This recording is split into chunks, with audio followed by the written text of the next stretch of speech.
সম্মানিত উপস্থিতি, আজকে আমাদের আলোচনা হচ্ছে লাইলাতুল কদর ইতিকাফ। আমরা একটা বিষয় নিয়ে কথা বলবো। আল্লাহ যেন তৌফিক দান করেন, সবাই বলে আমিন। আমিন। লাইলাতুল কদর অত্যন্ত গুরুত্বপূর্ণ একটি পবিত্র রজনী। আল্লাহ রাব্বুল আলামিন এই লাইলাতুল কদরে পবিত্র কোরআন মানব জাতির জন্য হায়াতের কোরআন নাযিল করেছেন। কোরআন এমন কিতাব যে কিতাব অনুসরণ করলে মানুষ জাহান্নাম থেকে জান্নাতমুখী হয়ে যায়। যে কিতাব অনুসরণ করলে মানুষ দুনিয়াতে তারা সুখ শান্তিতে বসবাস করতে পারে, আল্লাহ রাব্বুল আলামিন পূর্ণ জীবন হাসিল করতে পারে। তার পাশাপাশি পরকাল জীবনে শান্তি আর আনন্দ দ্বারা পরিপূর্ণ হতে পারে। তার জন্য আমরা সেই কোরআন থেকে লাইলাতুল কদর ও ইতিকাফ নিয়ে কিছু আলোচনা করব। আল্লাহ যেন তৌফিক দান করেন। আল্লাহ রাব্বুল আলামিন জানান যে এই কোরআন আমি বরকত রজনীতে নাযিল করেছি। এই কোরআন এমন একটা রাত্রিতে নাযিল করেছি যে রাত্রিটা হচ্ছে অত্যন্ত বরকতপূর্ণ। সূরা ফাতিহা রাব্বুল আলামিন জানান ইন্না আনজালনাহু ফি লাইলাতিন মুবারাকাহ। আল্লাহ রাব্বুল আলামিন জানিয়ে দিলেন ইসলামী কোরআন একটা বরকতময় রজনীতে নাযিল করেছি। আল্লাহ রাব্বুল আলামিন জানান এই কোরআন একটা বরকতময় রজনীতে নাযিল করেছে। ইন্না কুন্না মুনজিরিন। আল্লাহ রাব্বুল আলামিন জানান ইসলামী সতর্ককারী। অর্থাৎ মানুষদেরকে কোরআন নাযিল করার মাধ্যমে আল্লাহ রাব্বুল আলামিন বিভিন্ন বিষয়ে দিক নির্দেশনা দিয়েছে। যারা কোরআনকে মানবে, কোরআন অনুসরণ করবে, ব্যক্তিগত জীবন, পারিবারিক জীবন, সামাজিক জীবন, দুনিয়ার সর্বক্ষেত্রে যারা মানবে তারাই কামিয়াবি হবে। আর যারা কোরআন পাওয়ার পরে কোরআন মানবে না, কোরআন অনুসরণ করবে না, মন মস্তিষ্ক কুশল চিন্তা চেতনা দ্বারা যাদের দুনিয়ার জীবন পরিচালনা করবে তারা দুনিয়াতে সফল হবে না, পরকালের জিন্দেগিতে তারা সফলতা পাবে না, বরং তাদের বাইরে আলোচনার মঞ্চ পাচ্ছে না, আর কিছুই থাকবে না। তার জন্য আল্লাহ রাব্বুল আলামিন জানান ইন্না আনজালনাহু ফি লাইলাতিন মুবারাকাহ। ইসলামী কোরআন একটা বরকতময় রজনীতে নাযিল করেছি। আল্লাহ রাব্বুল আলামিন জানান বরকতময় রজনীর ব্যাপারে সূরা কদরে আল্লাহ রাব্বুল আলামিন জানিয়ে দিলেন ইন্না আনজালনাহু ফি লাইলাতিল কদর। নিশ্চয় আমি কোরআন কদরের রাত্রিতে নাযিল করেছি। সুবহানাল্লাহ। কদরের রাত্রিতে আল্লাহ রাব্বুল আলামিন কোরআন নাযিল করেছেন। যে সপ্ত আসমান থেকে আরশে আজিম থেকে আল্লাহ রাব্বুল আলামিন দুনিয়ার প্রথম আসমানে কোরআন কদরের রাত্রিতে একসাথে নাযিল করেছেন। আর প্রথম আসমান থেকে লৌহে মাহফুজ থেকে আল্লাহ রাব্বুল আলামিন সুদীর্ঘ 23 বছরে, প্রায় 23 বছরে এই কোরআন দুনিয়াতে নাযিল করেছেন। রাসূলুল্লাহ সাল্লাল্লাহু আলাইহি ওয়াসাল্লামের উপর বিভিন্ন প্রয়োজনে বিভিন্ন বিষয়ে যখন যা প্রয়োজন হয়েছে আল্লাহ রাব্বুল আলামিন ক্রমান্বয়ে প্রায় 23 বছরে এই কোরআন নাযিল করেছেন। আল্লাহ রাব্বুল আলামিন বলে জানান ইন্না আনজালনাহু ফি লাইলাতিল কদর। ইসলামী কোরআন কদরের রাত্রিতে নাযিল করেছি।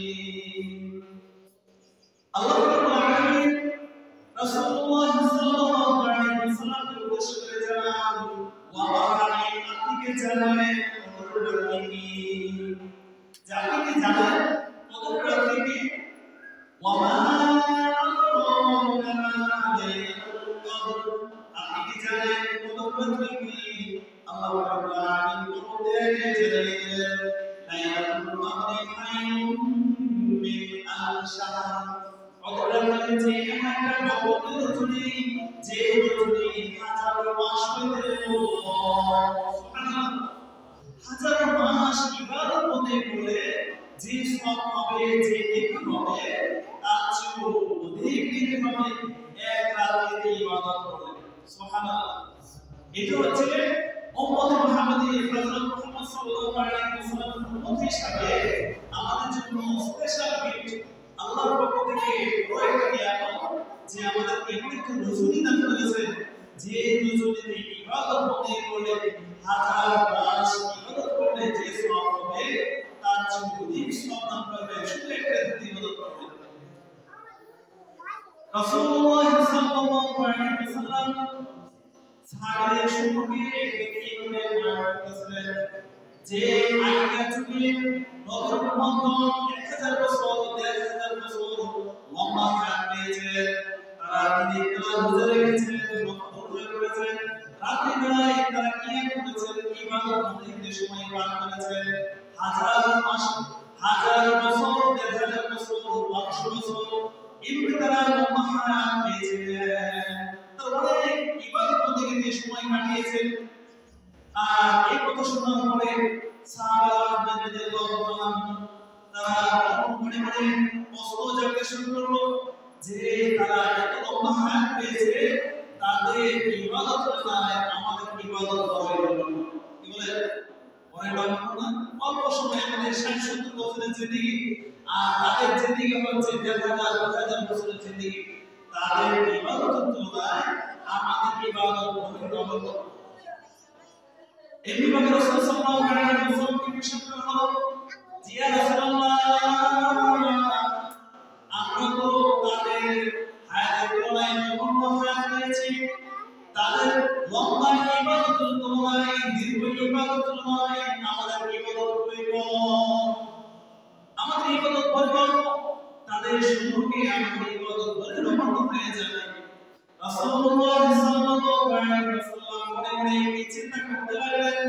আল্লাহ রাব্বুল আলামিন আরশে আজিম থেকে জিবরাইল আলাইহিস সালামকে প্রেরণ করে জানিয়ে দিলেন, ওয়া মুহাম্মদ, আপনি চিন্তা করবেন না, আপনার উম্মতের জন্য এমন একটা রজনী দিয়েছে যে রজনীতে ইবাদত বন্দেগী করলে হাজার মাসের চেয়ে উত্তম হয়ে যাবে। সুবহানাল্লাহ।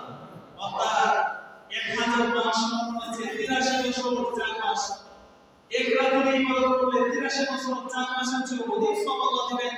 এবং বরকতময় রজনী অন্য কোনো উম্মতকে আল্লাহ দেন না, আমাদেরকে দিয়েছেন। কারণ হচ্ছে কিয়ামতের ময়দানে আল্লাহ রাব্বুল আলামিন প্রতিশ্রুতি দিয়েছে উম্মতে মুহাম্মাদের সর্বপ্রথম জান্নাত হবে। সুবহানাল্লাহ।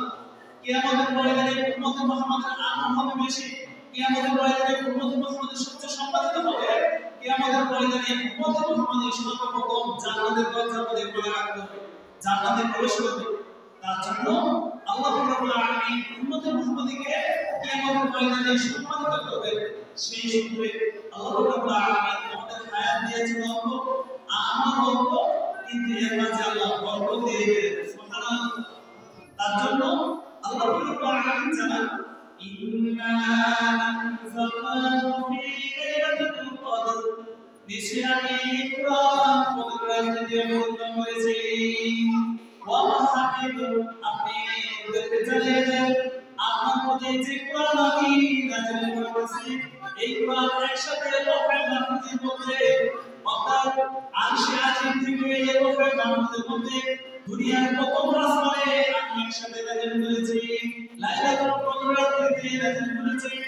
ওয়া মা আদরাকা মা লাইলাতুল কদর, ওয়া মুহাম্মদ, আপনি কি জানেন লাইলাতুল কদর কি? এই আয়াত দ্বারা আরেকটা বিষয় বোঝা যায় যে রাসূলুল্লাহ সাল্লাল্লাহু আলাইহি ওয়াসাল্লাম লাইলাতুল কদর কি জানতেন না। কি বলেন? রাসূলুল্লাহ সাল্লাল্লাহু আলাইহি ওয়াসাল্লাম লাইলাতুল কদর জানতেন না কি জিনিস? আল্লাহ রাব্বুল আলামিন ইহসান করে জানিয়ে দিলেন, ওয়া মা আদরাকা মা লাইলাতুল কদর, ওয়া মুহাম্মদ, আপনি কি জানেন লাইলাতুল কদর কি? লাইলাতুল কদর খায়রুম মিন আলফি শাহর, এই লাইলাতুল কদর হচ্ছে সহস্র মাসের উত্তম। অর্থাৎ আপনার উম্মত এক রাতে ইবাদত বন্দি করবে, আল্লাহ রাব্বুল আলামিন 83 বছর 4 মাস ইবাদত করলে যে সওয়াব হবে তার চেয়ে অধিক সওয়াব দিয়ে দিব। সুবহানাল্লাহ। এখন চিন্তা করা যায়, আপনার ভাগ্যে যদি আমার তকদিরে এবং 20টা রোজানি জুটে, তাহলে তো প্রায় 1500-1600 বছর হয়ে যাবে। আপনার যদি আমরা 30টা রজনী জুটে আমরা যদি 40টা রজনী পাই আমরা তো 3000 বছর 4000 বছর ইবাদত বন্দেগী করে যে সব হবে আল্লাহ রাব্বুল আলামিন আপনারা আমার সেই সব দিয়ে দেবেন সুবহানাল্লাহ। আপনারা আল্লাহর ইচ্ছে হচ্ছে কিয়ামতের ময়দানে যারা লম্বা হায়াত পেয়েছে লম্বা আমল করেছে তাদের মাঝে আমাদেরকে সম্মানিত করবেন। আমাদের হায়াত অল্প, আমাদের আমল অল্প। এমনিভাবে হযরত নূহ আলাইহিস সালামের সময় এক মহিলা কান্না করেছিল যে মহিলার একটা সন্তান মারা গেছে, সন্তানের বয়স হয়েছে 500 বছর। কয়শো বছর? 500 বছর একটা সন্তান মারা গেছে। আর এই সন্তানের জন্য মহিলা যখন কান্না করতেছিল ওই সময়ে ওই রাস্তা দিয়ে আল্লাহ নবী নূহ আলাইহিস সালাম হেঁটে যাচ্ছিলেন আর জিজ্ঞেস করলেন মা আপনি কাঁদো কেন? ওই মহিলা বলল আমার একটা সন্তান মারা গেছে তার জন্য কান্না করতেছি। বলো সন্তানের বয়স কত? বলল 500 বছর। কয়শো বছর? 500 বছর একটা সন্তান মারা গেছে তার জন্য কান্না করতেছে। নূহ আলাইহিস সালাম বলেন যে আখিরি যুগে এমন একটা সময় আসবে, আখিরি যুগে এমন একটা সময় আসবে যে সময়ে মানুষগুলো 60-70 বছরের হায়াত পাবে। মহিলা আশ্চর্য হয়ে গেল যে আমি আমার 500 বছরের সন্তানের জন্য কান্না করতেছি আর এমন এক সময় আসবে যে সময়ে মানুষের হায়াত পাবে 60 থেকে 70 বছর। মহিলা জিজ্ঞাসা করলো ওই সময় লোকগুলো এসে কি বিয়ে শাদী করবে না? নূহ আলাইহিস সালাম বলেন করবে। ওই সময় লোকগুলো আগে বাড়ি বাড়ি করবে না? নূহ আলাইহিস সালাম বলেন করবে। আমাদের চেয়ে সুন্দরভাবে বাড়ি বাড়ি তৈরি করবে। হচ্ছে না এমন? অল্প সময়ের জন্য আমরা কি বিয়ে শাদী যেতেই করি? নূহ আলাইহিস সালামের কথা শুনে এই মহিলা আশ্চর্য হয়ে গেল আর মহিলাটা কথা মেয়ে দিল। কারণ এই ওই মহিলার সন্তানের বয়স কত ছিল? 500 বছর। কিতাবে এসেছে। তার জন্য সম্মানিত উপস্থিতি আমরা হায়াত পাবো অল্প, আমাদের আমল হয়ে যাবে বড়। এবারে দিবেন আল্লাহ প্রতিশ্রুতি দিয়েছেন বাড়িয়ে দেবেন। আল্লাহ রাব্বুল আলামিন জানান তানাজ্জালুল মালাইকাতু ওয়ার-রূহু ফীহা বিইذনি রাব্বিহিম মিন কুল্লি আমর। আল্লাহ রাব্বুল আলামিন জানিয়ে দিলেন এই রাত্রিতে আমার ফেরেশতা হযরত জিবরাইল আলাইহিস সালাম অসংখ্য ফেরেশতা নিয়ে দুনিয়াতে আসেন। তানাজ্জালুল মালাইকাতু ওয়ার-রূহ হযরত জিবরাইল আলাইহিস সালাম অসংখ্য ফেরেশতা নিয়ে দুনিয়াতে আসেন। দুনিয়াতে এসে আল্লাহ রাব্বুল আলামিনের হুকুমে আসেন এবং আল্লাহ রাব্বুল আলামিনের হুকুমে কিতাবে এসেছে যে সকল ব্যক্তিরা এই রাত্রিতে ইবাদত বন্দেগী করবে তার জন্য দোয়া করে আল্লাহর কাছে তাদের জন্য দোয়া করে ওই ফেরেশতা দোয়া করে জিবরাইল আলাইহিস সালাম একদল ফেরেশতা নিয়ে আসেন আর এই ফেরেশতারা এই ইবাদতকারী ব্যক্তিদের জন্য দোয়া করে সুবহানাল্লাহ। আচ্ছা বলেন আপনার আমার ইবাদতের জন্য আপনার আমার জন্য যদি জিবরাইল আলাইহিস সালাম ফেরেশতা নিয়ে আসে দোয়া করে আপনার আমার দোয়া কবুল হবে না? অবশ্যই কবুল হবে।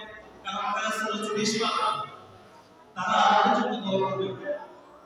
সালাম হিয়া হাত্তা মাতলাইল ফাজর। এই রাতে হচ্ছে সুবহ সাদিক, ফজর উদয় হওয়ার আগ পর্যন্ত।